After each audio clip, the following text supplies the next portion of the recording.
नमस्कार, मैं पंकज प्रसून। दोस्तों, दो बड़ी खबरें हैं। पहली खबर तो ये कि इसी सत्र के बाद मोदी मंत्रिमंडल में विस्तार होने वाला है, उसमें व्यापक फेरबदल होगा। कई मंत्रियों के पद जाएंगे, कई नए लोग शामिल होंगे।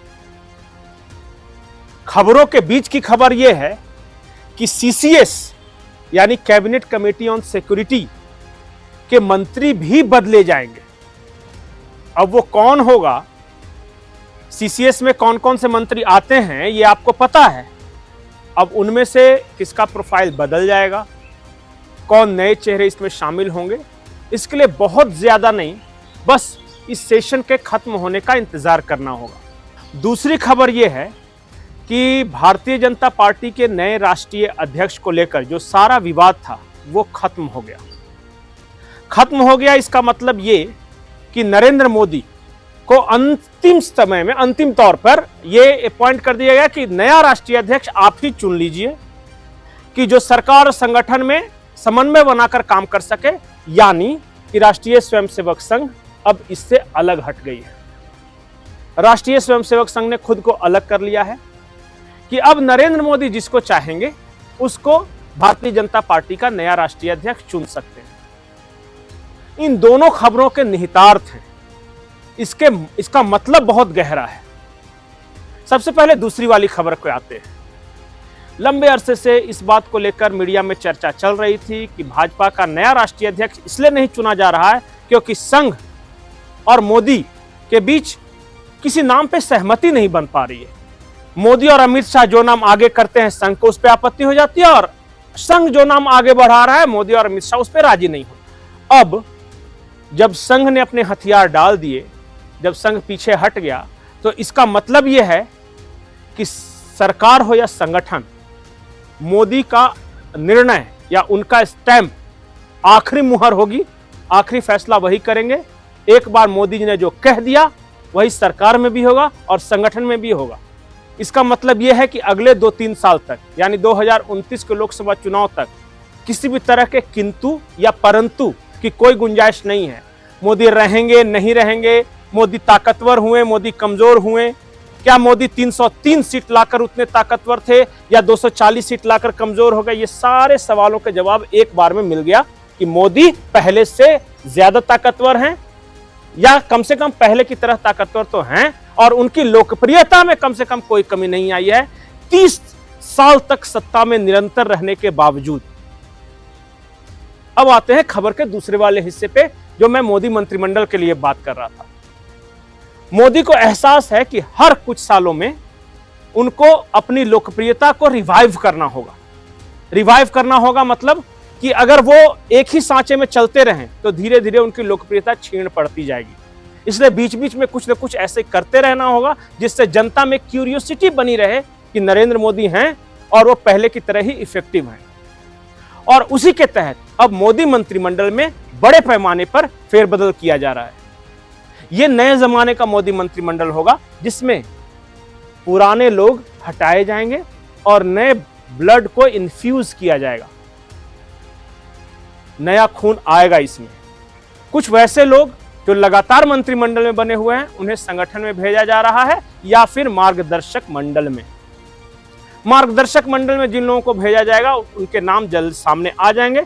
इसलिए मैं कुछ बोलूं यह उचित भी नहीं है और समय से पहले बोलना भी नहीं चाहिए जब तक आधिकारिक तौर पे कुछ घोषणा नहीं हो जाती। इस बार बिहार में 1 मंत्री हटाए जाएंगे और 3 नए ऐड किए जाएंगे, यह चर्चा है। यानी बिहार का रिप्रेजेंटेशन थोड़ा सा बढ़ने वाला है।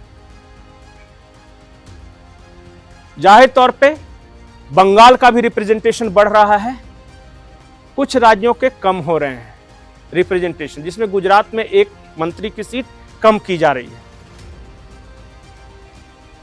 बहुत बड़ा फेरबदल है, लेकिन इस फेरबदल के बाद मोदी असली एक्शन में आने वाले हैं। जो बीजेपी सूत्रों के हवाले से खबर है उसके अनुसार मोदी इस मंत्रिमंडल में फेरबदल के बाद अपना ज्यादातर वक्त अलग अलग राज्यों में गुजारने वाले हैं।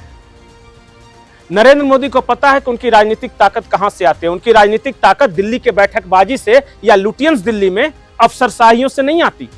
नरेंद्र मोदी की ताकत आती है जनता के समर्थन से। और चाहे कितनी भी साजिशें होती रहे, चाहे कितना भी ट्रंप बोलते रहे, चाहे कितना भी राहुल गांधी चुनाव आयोग से लेकर चौकीदार चोर और वोट चोरी वगैरह करते रहे, जब तक जनता के बीच मोदी हैं और मोदी का कनेक्शन जनता से है, तब तक कोई उनका कुछ नहीं बिगाड़ सकता। ये हमने देखा है शाहीन बाग में, ये हमने देखा है किसान आंदोलन के समय, ये हमने देखा है मणिपुर के प्रलाप में, हमने देखा है राफेल के दौरान चौकीदार चोर है का नारा लगा था कि नैरेटिव बनता है, मीडिया की सुर्खियां बनती हैं, लेकिन नरेंद्र मोदी का कुछ उखाड़ नहीं पाते ये, क्योंकि नरेंद्र मोदी को पता है कि उनकी शक्ति कहां से आ रही है। तो मंत्रिमंडल में फेरबदल के बाद नरेंद्र मोदी अलग अलग राज्यों में प्रवास करने वाले हैं और वहां वो लोगों से सीधे डायरेक्ट कांटेक्ट बनाएंगे।